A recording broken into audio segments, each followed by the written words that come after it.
이번에는 세계적인 투자자 워런 버핏의 어린 시절을 한번 봅니다. 초등학교에 다닐 때 워런 버핏은 이미 경마 관련 정보지를 출간을 하면서 경력을 쌓기 시작했습니다. 진정한 의미에서 1인 출판을 시작한 것입니다. 이분이 펴낸 마국간 소년의 선택, 이것은 승리말을 예상을 하고 돈을 벌 수 있게 도와주는 정보지였습니다. 워런 버핏은 집에 붙어있는 지하실에서 정보지를 인쇄해서 한 장당 25센트에 팔았다고 합니다. 버핏은 8살이 되면서 아버지의 서가에 꽂혀있던 주식시장과 관련된 책을 읽기 시작했는데 이미 6, 7세 때 주식에 흥미를 느꼈다고 합니다. 워런 버핏은 이렇게 말합니다. 항상 좀 더 일찍 시작하지 못한 것에 화가 난다.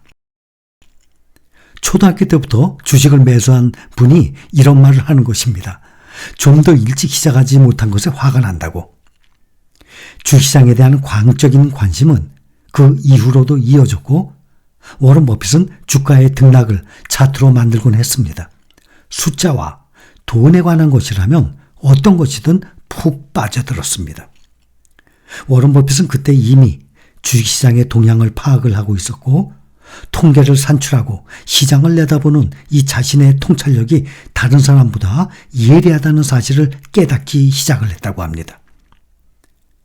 나는 11살 때 아버지가 중개인으로 있던 회사에서 주가를 기록을 하던 때부터 주식시장에 흥미를 갖기 시작했습니다. 라고 말을 했습니다. 주식 정보 처리나 차트 작성 등 여러 가지 일을 했습니다. 라고 말을 합니다. 어린 학생인 워런 버핏으로서는 주식 투자에 관한 조기 교육을 제대로 받은 셈이었습니다. 워런 버핏은 아버지 회사에서 주식의 거래 가격을 기록을 하고 주식과 채권을 보관하는 일을 돕던 워런 버핏은 1942년 4월 11세 때부터 작은 규모였지만 주식을 매수하기 시작했다고 합니다. 11살 때부터. 첫 번째로 매수한 주식은 주당 38달러를 주고 산 CT 서비스의 주식이었다고 합니다. 38달러 주당. 그것이 당시 워런 버핏의 순자산이었습니다. 워런 버핏은 누나인 도리스에게 함께 투자하자고 설득까지 했었습니다. 워런 버핏은 주당 40달러를 받고 주식을 매도했어요. 38달러에 산 것을 40달러를 받고 주식을 매도했고 수수료를 제한 후 5달러의 수익을 거두었습니다. 하지만 몇 년 후 그 주식은 5배나 더 뛰어서 40달러에 팔았던 것이 200달러까지 치솟았어요. 그래서 이때부터 장기 투자의 중요성을 깨닫게 되었다고 합니다. 1930년생인 워런 버핏은 1952년 4월 장로교회에서 같은 고향 출신의 수전 톰슨과 결혼식을 올립니다. 신혼이던 1952년 워런 버핏과 그의 아내 수전은 다 쓰러져가는 임대 아파트에 살았습니다. 결혼식 직후 부인은 집을 사고 싶어 했지만 워런 버핏의 수중에는 $10,000 정도밖에 없었습니다. 당시 워런 버핏이 아내에게 말하기를 자신에게 그 비상금은 목수의 연장과도 같은데 목숨과도 같은 연장을 내어주는 목수가 어디에도 없을 것이다 라고까지 말을 했습니다. 그렇게 해서 워런 버핏은 둘이 살 집을 임대하게 되었습니다. 그 후에 1958년 결혼한 지 6년 만에 워런 버핏 부부는 집을 장만할 수 있었는데 지금까지 그곳에서 살고 있다고 합니다. 워런 버핏은 자신이 집을 장만한 과정을 철저히 투자의 관점에서 말합니다. 갓 결혼했을 당시 우리 수중에는 $10,000가 있었고 2가지 중 하나만 선택할 수 있었습니다. 나는 아내에게 말했습니다. 그 돈으로 집을 사든가 주식에 투자한 후 불어나길 기대하는 것 중에 하나를 선택할 수 있다고. 우리는 오랫동안 기다렸고 내가 가진 순자산의 10%에 해당하는 금액으로 집을 구입했습니다. 라고 말합니다. 지금 워런 버핏의 재산은 현재 2023년 9월 포브스 기준으로 세계 부자 순위 5위입니다. 1225억 달러의 재산, 우리 돈으로 약 165조의 재산을 만들었습니다.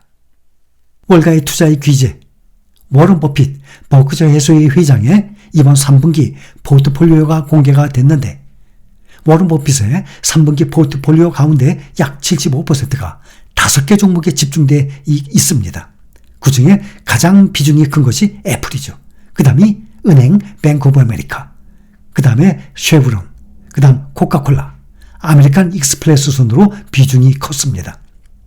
가장 큰 비중을 차지한 종목이 애플이에요. 다만 애플의 주가가 지난 3분기 동안 약 12% 가까이 급락을 하는 과정에서 버크셔 해서웨이의 애플 지분도 기존 1776억 달러에서 1190억 달러로 크게 감소했습니다. 애플을 제외한 나머지 기업들의 지분가치 변화는 크지 않았습니다. 포트폴리오에서 두 번째로 큰 비중을 차지하고 있는 뱅크 오브 아메리카의 지분은 기존에 296억 달러에서 342억 달러로 늘었습니다. 또 쉐브론의 지분도 기존에 194억 달러에서 300달러로 늘어났습니다. 중동 지역의 지정학적 리스크로 국제 유가가 지난 분기 7% 이상 급등하면서 쉐브론의 주가도 동반 상승해서 포트폴리오에서 세 번째로 큰 비중을 차지했습니다. 코카콜라 기존 241억 달러에서 254억 달러로, 아메리칸 익스프레스는 296억 달러에서 224억 달러로 지분이 줄어들었습니다.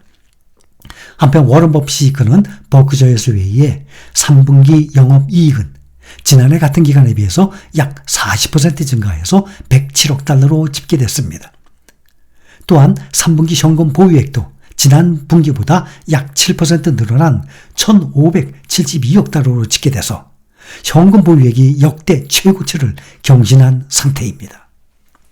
여기 영어로 보면 stock market is a device, 장치, 도구, 기구, 디바이스 그런 뜻이에요. 주식시장이란 인내심이 없는 자로부터 뭐죠? 다들 알죠? 인내심이 있는 자에게 돈을 이동시키는 도구다.